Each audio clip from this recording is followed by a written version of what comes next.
Before I step into this topic, project-based learning, I want to say a couple of words about our university. So the agenda would be first talking about a little about our university, and then I will go a little bit deeper into what innovation means for our society, that we need innovation. And then I'm coming to the main point, what is called project-based learning. Mentioning a couple of advantages, and I introduced that course format in California together with the university there and also in Ecuador. So I'm talking a little bit about the experiences we made there, and then, as Peter mentioned, we want to have an open discussion on whether we want project-based learning here, and if so, how we can introduce that. That would be today's program.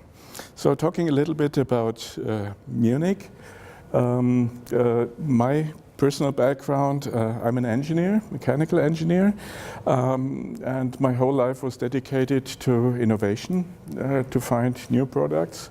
So I have 12 years industrial experience in a medical company, developing breathing machines, and later on in a machine tool company. For 20 years now I'm teaching, and I always had in mind not only to be a professor and living on a cloud. I always was very connected to industry. So I did many projects, it was more than 150, I stopped counting them, together with industry. And one of my hobbies is writing patents, so I have collected more than 130 patents right now. So innovation is my field, and especially it's the conceptual design. So the main point of my presentation will be, if there's not a good concept, how can you make a good solution? If the concept is wrong, the solution will be wrong. So this is our big lecture hall. We call it Red Cube. Some of you might have seen that. And Munich is located right in the middle of Europe. And this is one of our big advantages. We have lots of industry very close to our university. So we have many contacts to industry there. Some figures. Our university is a little bit smaller than yours, so it's close to 18,000 students. We have near to 500 professors.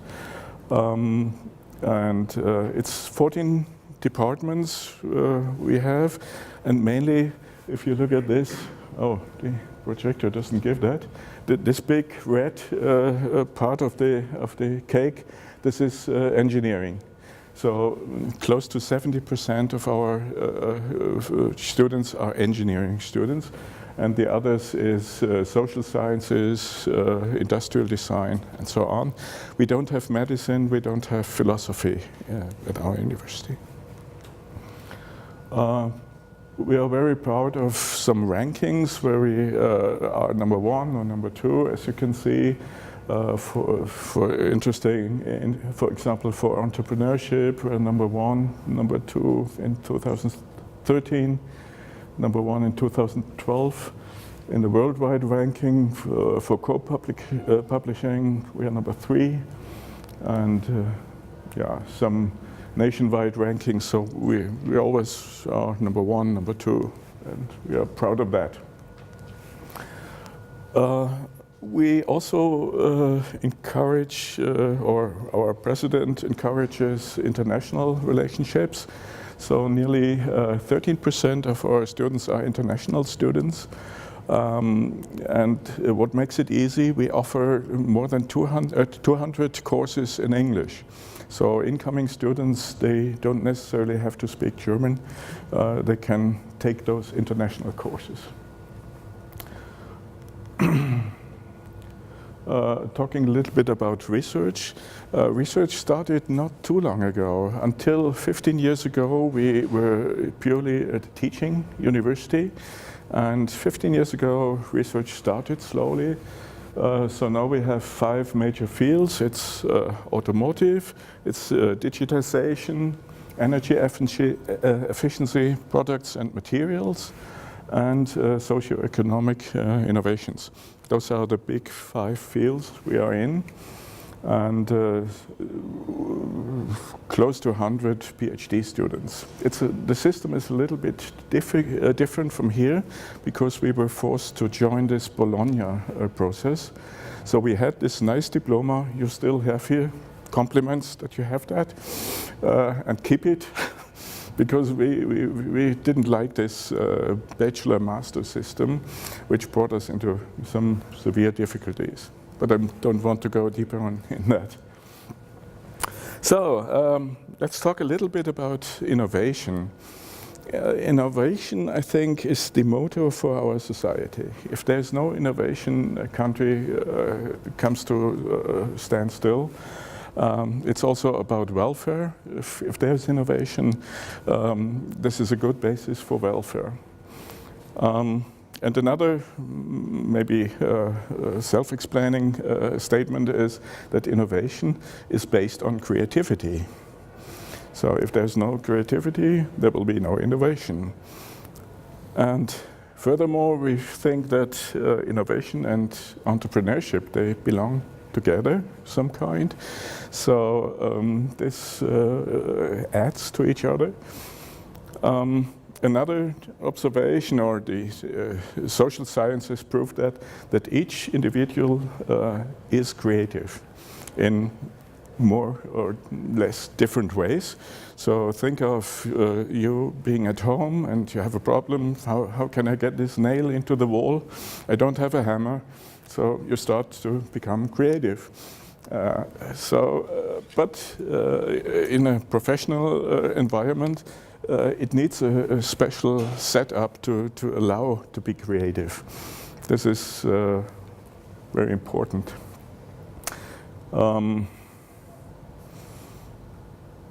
And what I learned during my years in California is creativity for itself doesn't help a lot. It takes a process to canalize this creativity and to focus it on what you want. So just being creative, making a painting on the wall might be nice, but it doesn't help you to solve your problem. So in order to do that, you need a process. And what we also believe and what we proved, that creativity can be part of a curriculum. So, and what I'm going to talk about, this project-based learning, is a tool to teach methods how to find innovative solutions in many fields. It's not only about engineering. We did that in the medical field. We did it with tourism. We have a major called tourism. So we applied those methods in many different fields. Okay, let's go a little bit deeper in project-based learning. This is a typical situation in a lecture hall. Students sitting there in rows, taking notes. The professor, he knows everything, and the attitude between teacher and students is perhaps like this: a very mighty professor and poor students asking for mercy. The method how to apply knowledge is like this. So the professor, he has all the knowledge here, and he fills it in, and it goes into the brains of the students. And the students sitting there, and they're filled up. This is a kind of traditional, what I call knowledge-based learning. So you fill in knowledge into the brains of the students, instead of what I call ability-based learning. If you teach abilities, this makes a difference. You can't teach abilities like that. So what we want to have, and this is one of the goals of the project-based learning, is to make students self-responsible, creative, organized, open-minded, able to work in a team, and what is especially interesting for the engineers, we want to be them prepared for industry with all the standards we have at industry. So this is what we want to go. Some of the characteristics of project-based learning. The teacher is no longer this almighty person. The teacher becomes more and more a coach. So the teacher knows about methods, and it's not so much giving knowledge to the students, it's giving methods to the students and learning the students how to apply those methods. The student, he or she becomes a self-responsible member of a team, which is standard in many industries. It's very seldom that you work on your own in a closed room. You always are part of a team working together. We have small teams, and in project-based learning you don't have what we call fake problems. We have real problems. So we take a real problem from industry, from a social environment, and we work on this real problem. Maybe we come to that in the discussion. Sometimes the teacher working on a project, he feels responsible for the outcome. And this is a big issue for many of my colleagues. They are not responsible. It's the students' project. And if they fail, the project fails, but it's not the teacher's fault. So this is kind of tricky, and we have to be aware of that. What we also need is a syllabus with a very special and specific didactical goals. So as professors, we have to think of what are our goals, what should the students be learning, and how do I apply this to them. And we also have a well-defined learning process. Project-based learning is not just doing something and coming out after a semester with results. It is a learning process, and we have to be aware of this process and to define that. Well, this is a typical setup of such a team. I have a couple of pictures of my university. So the students are having a brainstorming here, having some ideas on that problem. We apply creativity methods and systematically train them with the students. And we also have this hands-on experience.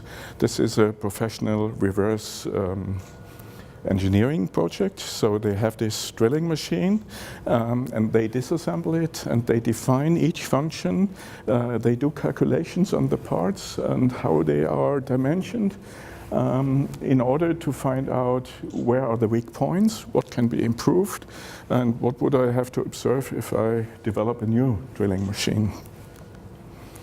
Also, they do very fast tests on ideas.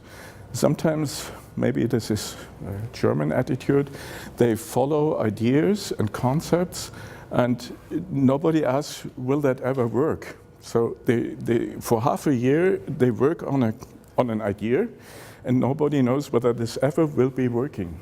So we encourage the students at a very early stage do some very fast and we call it fast and dirty experiments and try out whether this will be working, this idea.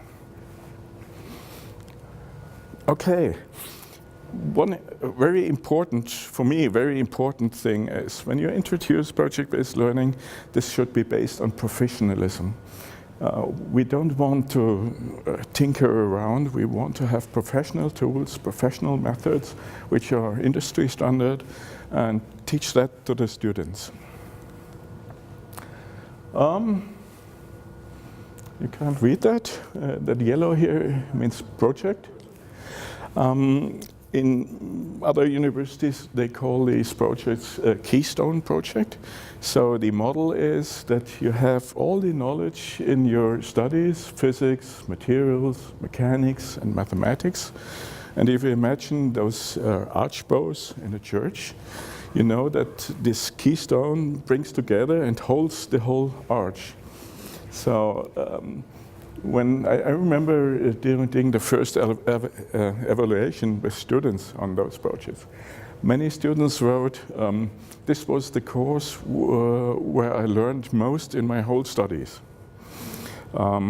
And I said to them, this is not true, because you learned all this in your studies, and you learned to apply all this knowledge in this project. So they got the feeling, hey, I can apply thermodynamics, I can apply mechanics, I can apply dynamics.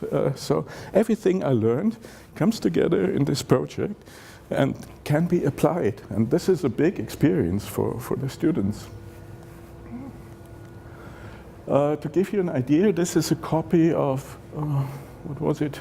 I think last fall in California. I did that course, and so it was a lecture, which I did, and it was several lab groups, which I shared with colleagues here. And the setting, I want to give you an idea how we organized that. So the syllabus of this course is a very detailed summary of important things we want to teach the students and we want to apply. So the learning outcomes is, first of all, apply an engineering, this is for engineers. I mean, we can apply that on other fields. To apply engineering design process to solve open-ended engineering design problems. So this is one of the keys, it's an open-ended problem. To work efficiently in an engineering team, so teamwork is emphasized. To develop, analyze, and maintain engineering project schedule. So the students, they have to write a project plan with milestones, and we have those milestone meetings where they check whether they reach their goals to that milestone.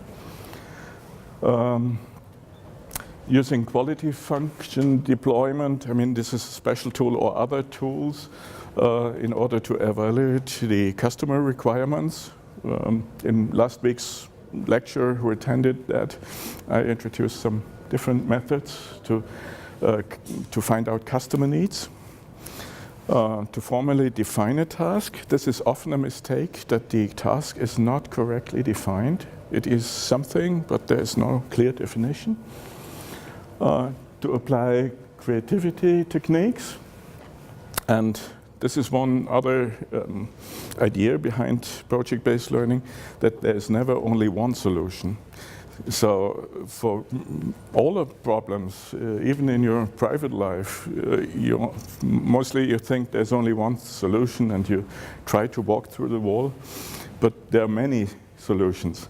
And the idea is to find out as many solutions as you can, and then to apply an evaluation on those different solutions to find out which is the best for this given problem. So this is those decision schemes. And also it's a kind of method not to see the whole big problem, but to make slices and to define sub-problems, only solving with a sub-problem. Furthermore, I said that many potential design solutions, then to apply industrial standards like CAD or FMEA, DFX, all those tools, they should apply it. Interesting also to develop, implement a design verification plan and report. So we teach the students to write reports on industrial standards. So working in industry, from time to time you have to prove what you did and where the problems are. So we teach them how to do that. And in this teaching format we build prototypes and test them.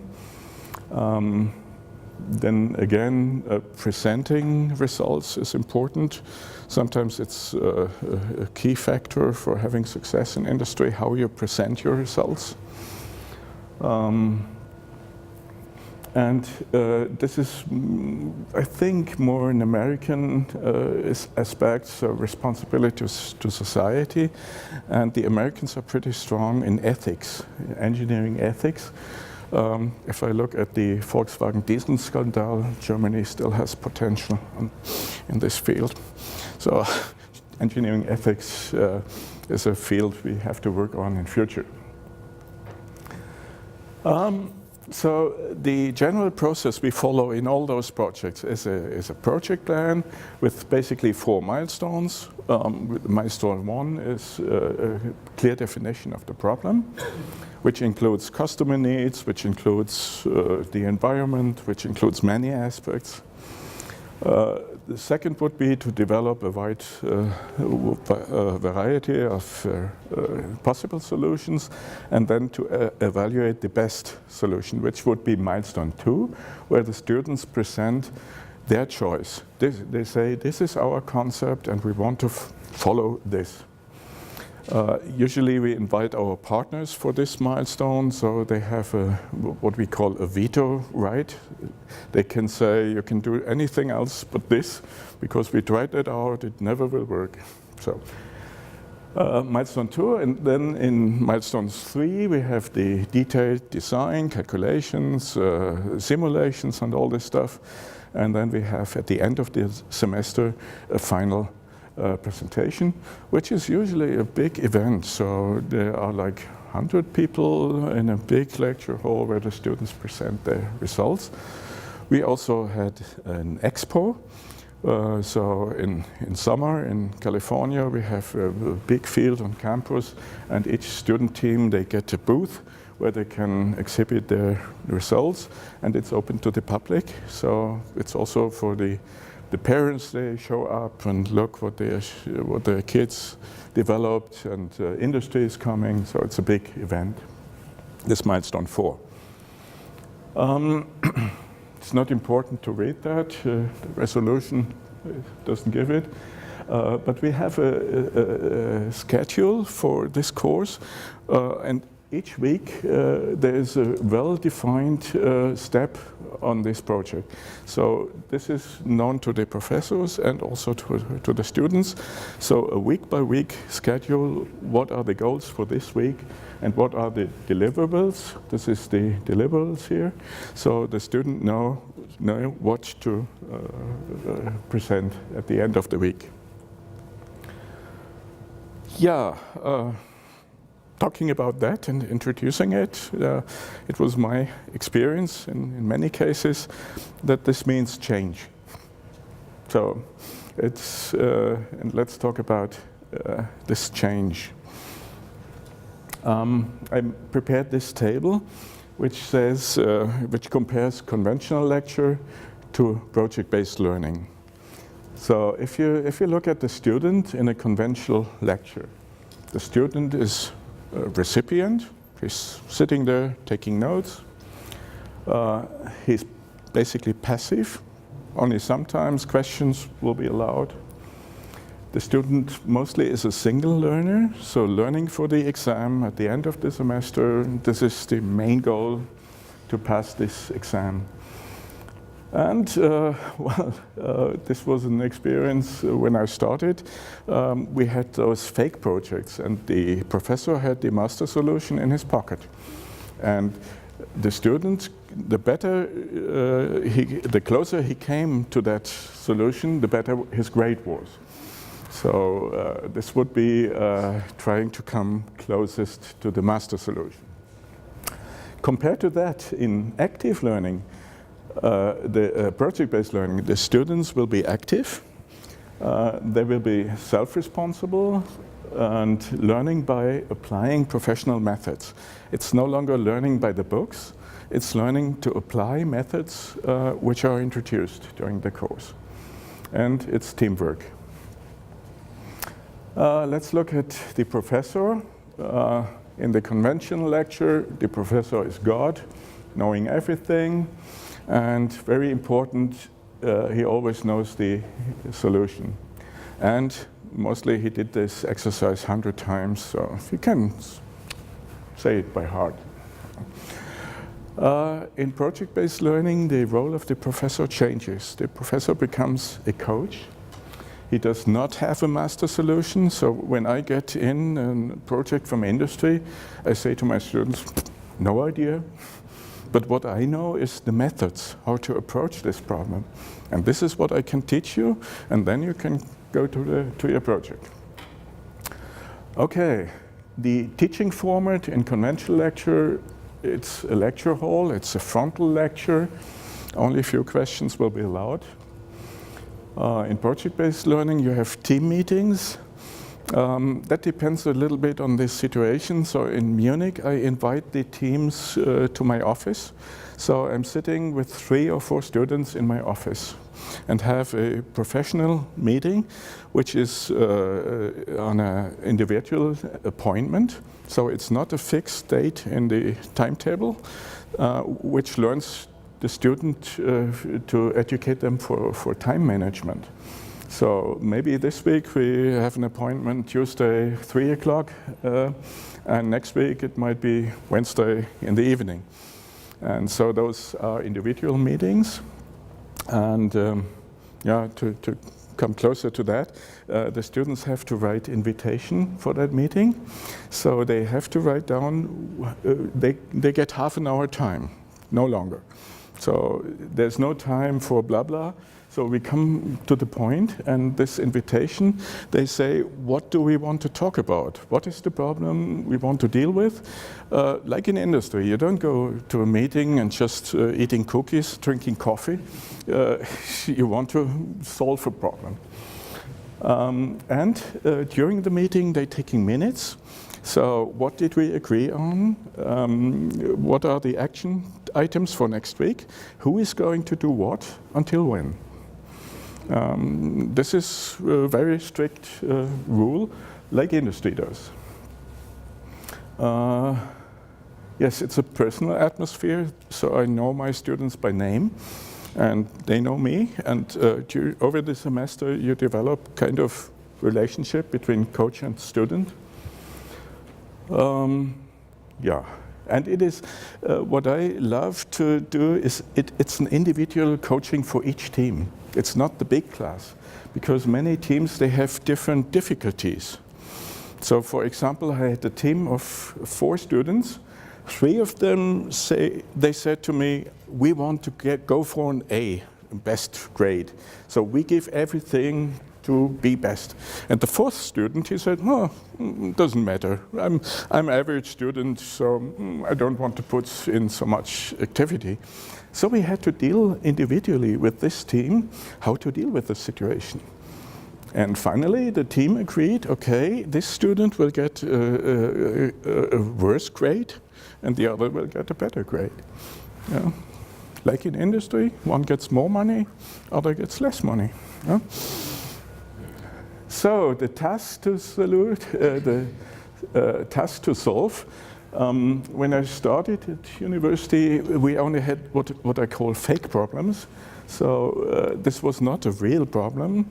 It was like an artificial problem created just to exercise. There were small exercises for the students being graded. And what was taught was basically solutions. So if you have the problem to change the RPMs of a motor, you have to use gears.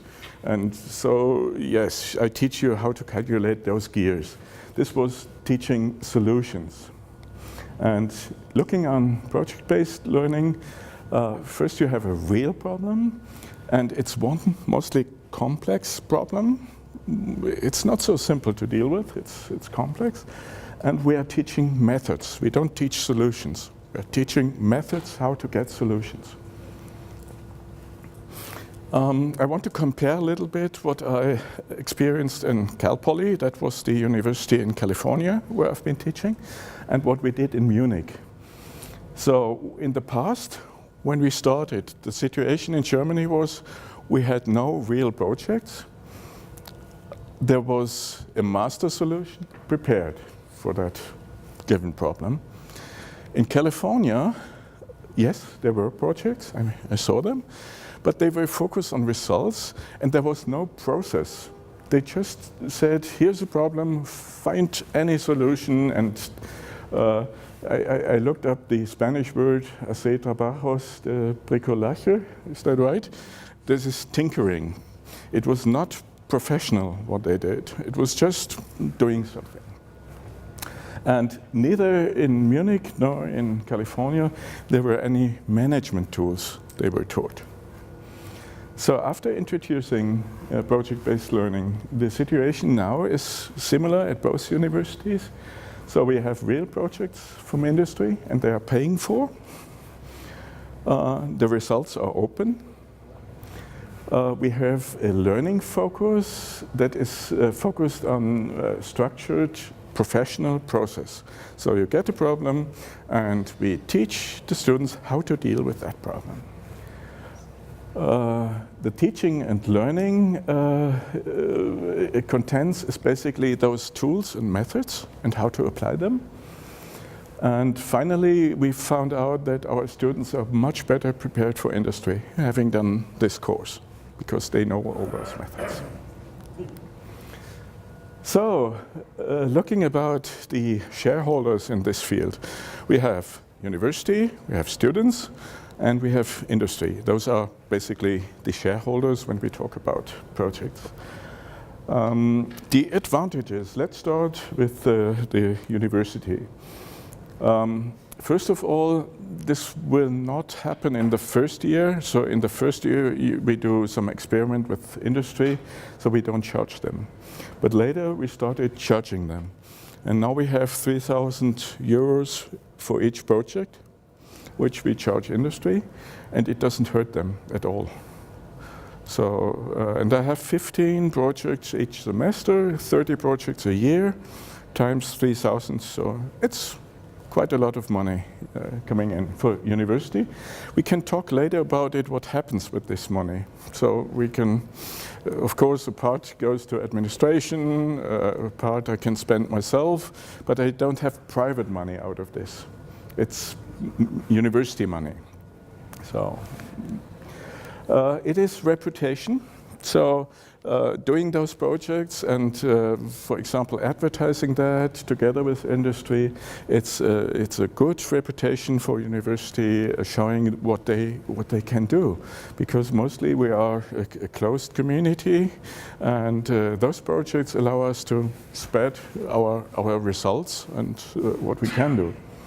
We have founded a strong connection to industry, which helps in other fields. So, for example, when we have an alumni event and we need sponsors, of course we contact our industry partners and say, give us a little money for this event. And so it is it's a good relationship. And we have some strong partnerships. At the moment we have like 40 companies which give projects every semester or every other semester, but on a regular basis. So we developed strong partnerships with those industries. Second, let's talk about the students. The motivation for this course is extremely high. This was what we found out. So at the beginning of the semester, I asked the students to give an idea of how many hours they think they would spend on a project during the semester. And they write this estimation down. And then they are tracking each week how many hours they actually spent on the project. So the observation usually is at the beginning you stay under the estimation, and when the project really starts to grow, of course they are over the estimation. And on average, every student spends like 120 hours a semester on this project. This is the actual number. So the motivation is very strong. And this also results because they are working on a real project and they are in connection with real industry. So we invite those industry partners to come to our place, and the students, it's a completely different situation. It's no longer professor-student, now it's industry people coming there with completely different attitude. So it's motivation. What also is a good result is soft skills, like giving presentations, having meetings, writing reports, all those soft skills.